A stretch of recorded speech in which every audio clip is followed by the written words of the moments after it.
Hi, thanks very much for joining me for Marketing Monday. Today is October 10, and I am looking forward to talking to you about how to promote a perceived negative, rather.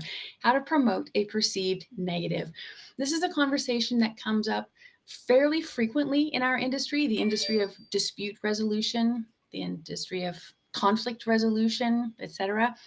And so I want to talk to you a little bit about the language that we use, the positions that we take, and how we can turn what is a perceived negative into a positive. But before we do that, I want to say hello. Hope everybody's got their coffee. You're ready to go, ready to start the week. It's going to be a good one. Let's go get them.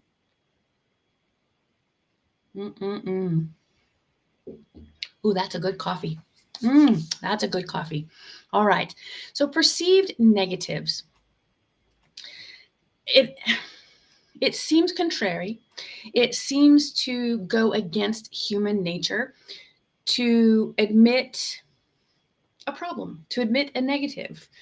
I think in westernized cultures, probably cultures everywhere, we have over the last few decades had the idea of quote unquote think positive really drilled into our psyches. It's I don't know how many thousands of books and articles and films and tutorials and seminars and webinars are there about the power of the mind and thinking positive. So yeah, I absolutely get it. The tenet of thinking positive, though, I think we can take it one step further.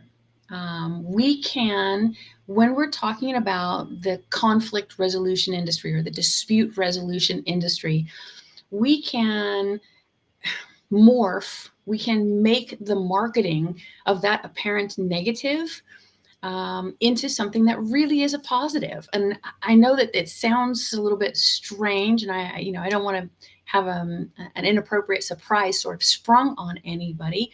But one of the most effective ways to get into your prospective client's mind, is to, I think, first admit that a negative exists, and then turn it into the positive. And there are lots of examples, and I was trying to think of some classic examples.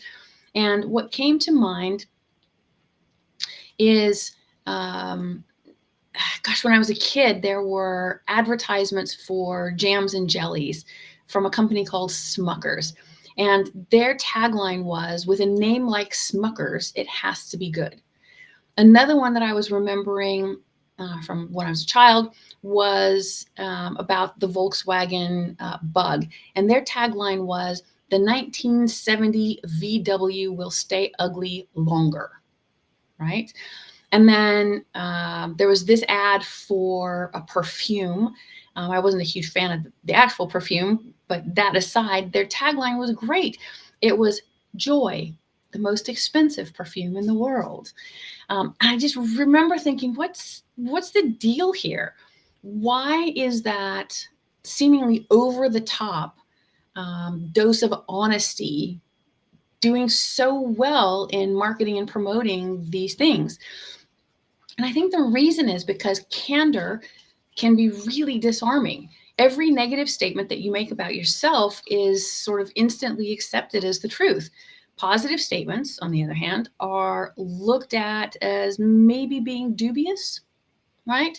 And I think that when we're putting together our marketing, our taglines, our messaging, our communication, our social media posts, whatever your marketing message is and on whatever platform it happens to be placed, you have to think about how you can prove a positive statement to your prospective client's satisfaction. No proof is ever needed for a negative statement, but we do have to support the positive statements. And so the first example I gave was, quote unquote, with a name like Smuckers, it has to be good. I think that, most companies, family practices would rarely make fun of their own name. But the Smucker family did, which is the reason I think that Smuckers was number one in jams and jellies for, I don't know, decades maybe. So if your name is bad, you've got sort of two choices. One, change your name, which I think is unlikely and probably not best practice. But you can also embrace it, make fun of it, enjoy it, embrace it, be self-deprecating with it. The one thing I think you shouldn't do is just outright ignore it, right? You can use technology with the QR code from your LinkedIn or your email signature. You can make it easier for people. You can use the recorded messaging on your LinkedIn profile so that you pronounce your name in sort of a voicemail message system, and then people hear it and then can repeat it appropriately. But I think that's probably the better stance to take. Just flip that negative into a positive. The quote that I gave about the VW bug will stay ugly longer. I mean, I think the assumption there was that an ugly car has probably got to be pretty reliable, don't you think? And they were promoting that solid German engineering. The perfume, Joy perfume, the most expensive perfume in the world. I don't remember actually how much it was, but it was extraordinarily expensive. So if people are willing to pay, $400, $500, $600 an ounce, it's got to be pretty good perfume. You got to get on board with it. That's the perceived value of the thing. And so they flipped the high price over and made it a positive, made it, that goal, made it that hard to reach, made it that bespoke, made it that top shelf. Was it actually better as a perfume than any other perfume? Likely not. But the perception was that they flipped that negative, which a perceived negative, the high price, into something that was then a positive, the elite. So I think, a question then is, why would we go with the obvious in the resolution industry? And that's a fair question rather. Marketing, I think, is frequently the search for the obvious. And I think that as mediators and arbitrators, our marketing efforts really should be devoted to using ideas and concepts that are already installed in the brains and in the wiring of our primary, secondary, tertiary target markets. And, in your marketing, your messaging, your plan, which should be intentional, your plan to communicate with people, you can just sort of use that to your great benefit, really. Rub it in. So I want to show you an example, or rather I want to read you an example. I've put together a mediator's bio that does this. I don't think it's heavy-handed. I don't think it's over the top. I don't think it's any of those things. It doesn't, to my sensibilities, feel like marketing or selling or advertising in an appropriate way. So let me read to you what I have put together, and then that's something for you to consider. So here's what I wrote. Mary the mediator has a deep understanding of myriad legal issues, having represented both plaintiffs and defendants, large corporations as well as individuals, and private and public companies. As in-house counsel with oversight for Bet the Company and other high-profile litigation, she gained firsthand knowledge of companies' internal operations, policies, procedures, and corporate demands and objectives. Most importantly, Mary the mediator is a neutral who understands what your case needs. You need a neutral who understands the culture of big companies and big law so that you're not put in the position of explaining who you are, what you do, and why you do it. You need a neutral who comprehends the pressures you're under and the decisions that you face. Mary the mediator has firsthand experience and the daily tasks and demands, and understands, rather, the daily tasks and demands placed on you. You need a neutral with the requisite interpersonal skills to manage contentious relationships and help you move from impasse to problem solving. Mary the mediator has fine-tuned her technical, negotiation, and resolution skills over decades of working with clients, just like you.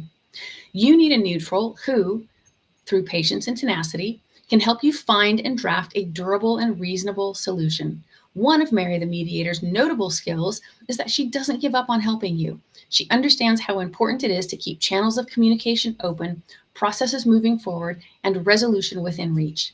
You need a neutral who, when asked, can give you an impartial reality check. And you need a neutral with the essential experience and communication skills to make all of this possible. Throughout her extensive career, Mary the Mediator has worked with private and public companies across multiple industries. She has gained an in-depth understanding of and helped to resolve a wide range of commercial and legal issues, including securities, insurance, structured finance, corporate governance, tort, and employment. This professional experience complements her experience with corporate governance, tort, and employment. She is perceptive, trustworthy, solution-oriented, and all of these traits enable her to effectively resolve multifaceted disputes and challenging dynamics. So you see, we laid out what we think the people who will read that bio, we think that we've identified what their concerns are, what we perceive their negatives to be, and just flip them over and address them all as Mary the Mediator's positives. So we don't draw undue attention to the negatives. We just reframe, rephrase, and put them all as positives. So when you start a marketing message by admitting a problem, I think people tend to almost instinctively open their minds. And you can take advantage of that open mind. And you're in a position then to make the most of your positive message, your positive marketing message, your promoting idea, your selling idea, whatever your message is. But you can absolutely change that language. For example, you hear me frequently refer to our industry as the resolution industry, as opposed to the conflict resolution industry or the dispute resolution industry. I choose not to focus on those words, conflict and dispute, because they're just words that are at their very base negative, not just connotatively, but they are just negative. And I choose not to focus on that. I prefer to refer to us as the resolution industry. That's where our focus is. That's what we really do, is help people find durable, reasonable resolution, right? So that's just one example. But I think that when we use candor, which I love and highly recommend, I think it should be used carefully. First, I think your quote unquote negative needs to be pretty widely perceived as a negative. You don't want to assume that your readers or your listeners or your viewers think that it's a negative when actually it might not be, and you might be putting that on them. So really think about whether or not it's truly a negative. I think it has to trigger kind of an instant agreement in your primary target market's mind. When they hear what you think is a negative, they go, oh yeah, that's definitely a negative, right? So you want to be sure that you really understand what they think of as a negative. And if the negative doesn't register with them quickly, I think that actually can cause more confusion and leave them sort of wondering, what's this about? Have I not picked up on this? Have I not noticed something? Am I being obtuse? What did I not get right?